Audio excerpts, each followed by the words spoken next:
Hi everybody, this is the fourth lesson in the Physics A-Level Electricity topic. In this video we're going to look at the key ideas of resistance. In this lesson we will look at the definition of resistance and of the ohm. We will use the formula for resistance, we will look at Ohm's law and then consider the IV characteristics of a normal resistor and of a filament light bulb. The contextual application for resistance would be touchscreens.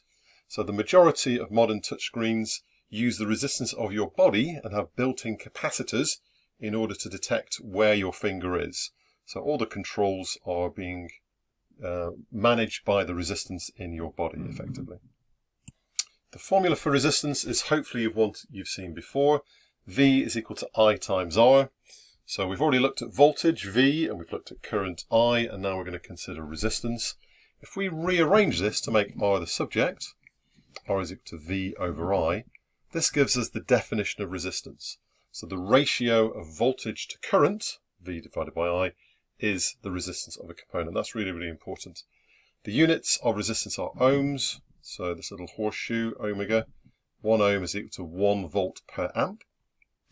And what we mean by resistance, or why this arises, is all to do with the flow of electrons through a material, through a metal, and the collisions between the electrons and the metal ions that make up the metal.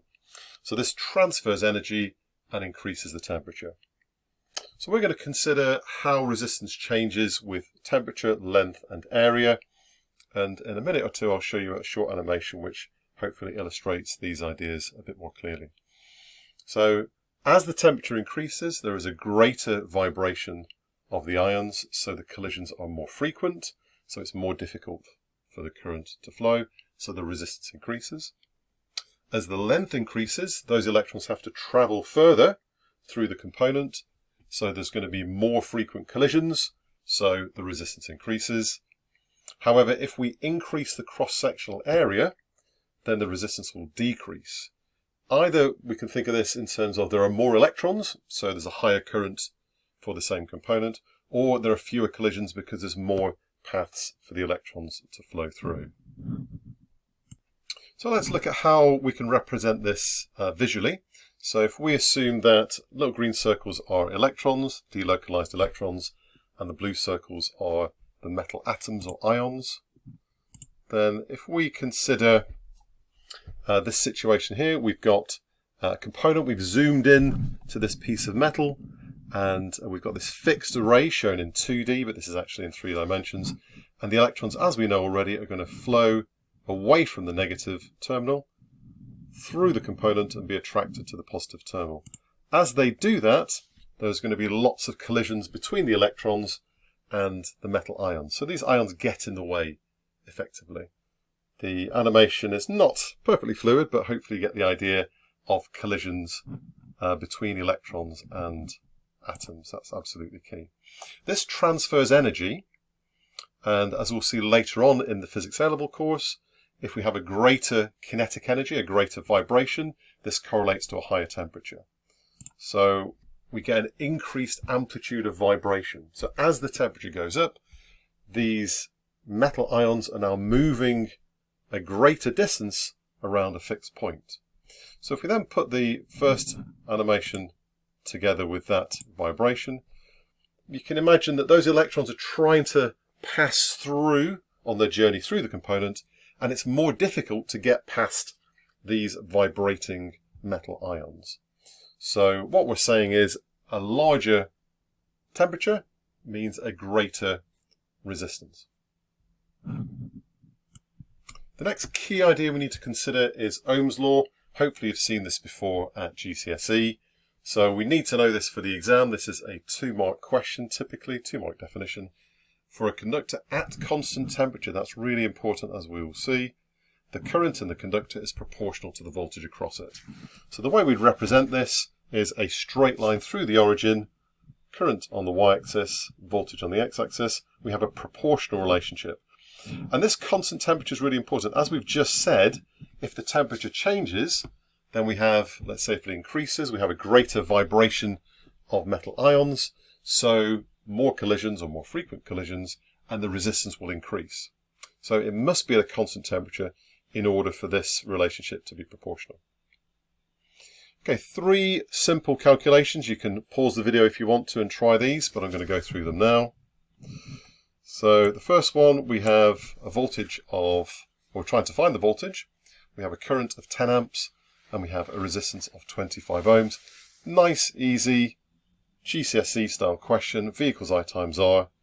We get a we get a voltage of 250 volts. If we rearrange to make R the subject, R equals V over I. 25 volts divided by 5 amps, we get 5 ohms. So going back to our definition of resistance, the ratio of voltage to current is the resistance. So when we say 5 ohms, that's the ratio of V to I. And just a reminder, you're expected to know the prefixes. So in this case, we're trying to find the current. So make I the subject, I equals V over R. So we have 15 milli, 10 to the minus 3, divided by 3 kilo, 3,000. And we get 5 times 10 to the minus 6 amps. We could leave it in standard form, but the prefix for 10 to the minus 6 is micro, which is mu, so we get 5 microamps. Right, now it's your turn to do a little bit of work. Have a read through these 3 questions, pause the video, write down your answers on a piece of paper, and then when you've answered as much as you can press play and I will go through the solutions. Right, so definitions and explanations. So the definition of resistance, the ratio of voltage, or PD, to current. That's the first one. The idea of what causes resistance, it's collisions between the electrons and the metal ions or atoms. How does resistance change? Well, it will increase if the length increases, or the temperature increases, or the cross-sectional area decreases. Then Ohm's law you do need to know, as we stated, constant temperature, current is proportional to potential difference or voltage. Question 2 should be straightforward. We're just substituting and rearranging. We do need to be familiar with the prefixes. So the first one, we're trying to find the voltage. We're given the resistance of 5 kilo and the current of 5 micro. So that should be a simple substitution. 4 times 10 to the minus 6 multiplied by 5, 10 to the 3, we should get 0.2 volts. For part B, we're trying to find the resistance. R equals V over I. V is 5 milli, 10 to the minus 3. I is 0.6 micro, 0.6 10 to the minus 6. We get 8.3 kilo ohms. You could write this as 8333. I wouldn't do more than 4 significant figures. I'd say that's a maximum. So generally speaking, the examiners will accept 2, 3 or 4 significant figures in the exam, but certainly no more than those. And then part C, we're trying to find the current. I equals V over R. We've got a voltage of 0.25 milli divided by a resistance of 40 milli as well. So the millis are going to cancel and we get 6.25 10 to the minus 3. So exam tip here, always show you're working out, always write the formula, always write the answer to 2, 3 or 4 significant figures with the right units, and use standard form. So use standard form when you're writing your answers, but also in your calculator. So use the times 10 to the X button to enter the values to avoid any mistakes. And question 3, so a little bit more complex. We've got 3 stages to this. We're trying to find the voltage, or the PD. That should be straightforward. I times R is 10 volts. Then we're trying to find the current. Well, we're given the time as 5 minutes. That's going to be 5 times 60. And, excuse me, we're trying to find the charge, beg your pardon. So we know the current is 2, and we can multiply by 5 minutes, so we get 600 coulombs. And then we should be able to work out the energy transferred to heat in the resistor. We defined voltage as energy per unit charge. So energy, E or W, work done, is equal to V times Q. So that's going to be our 10 volts multiplied by 600 coulombs, which will give us 6,000 joules. Always show you're working out. As we said before, you can get some marks, even for a wrong answer, if you show you're working out. Really important you do that. Now let's consider the practical characteristics, or the IV characteristics of different components. We're going to look at an ohmic resistor, which is just a standard resistor. Symbol is a rectangle. And the filament light bulb, or incandescent light bulb, which is a circle with a cross. If you're drawing this in answering an exam question, we need to change the voltage and the current in the practical. If you just draw battery or cell, then that only gives you one value of V and I. So we have to have a variable power supply. You can write that next to it, just say variable DC power supply.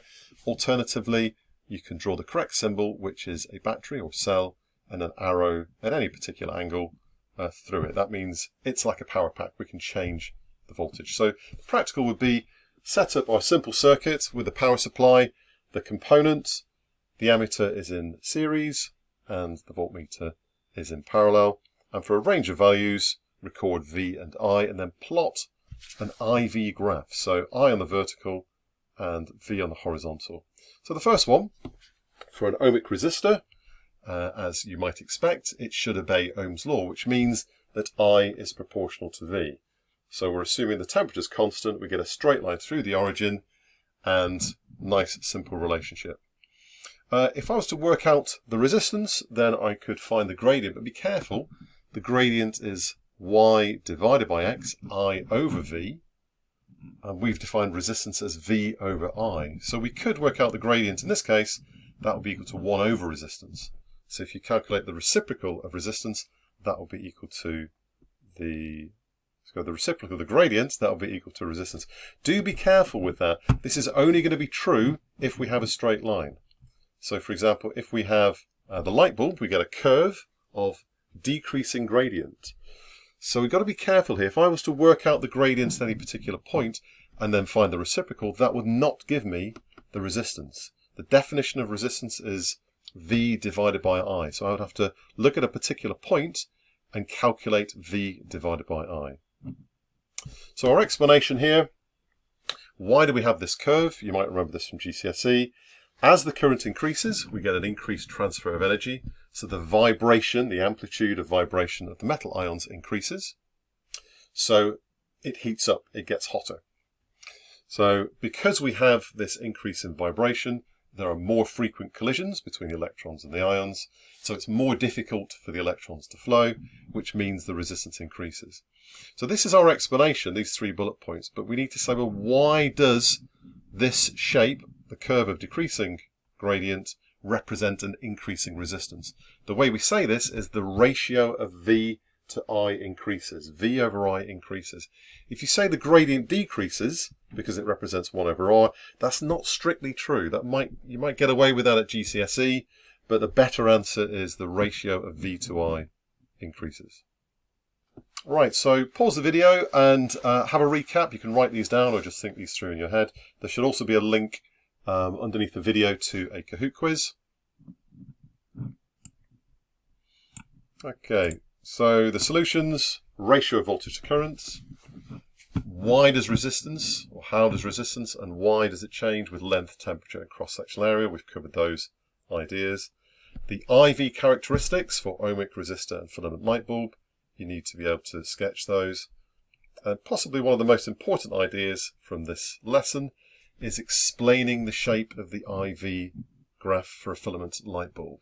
So the idea that it gets hotter because there's more current, so there's an increased vibration, so there are more frequent collisions between the electrons and the ions, therefore the resistance goes up.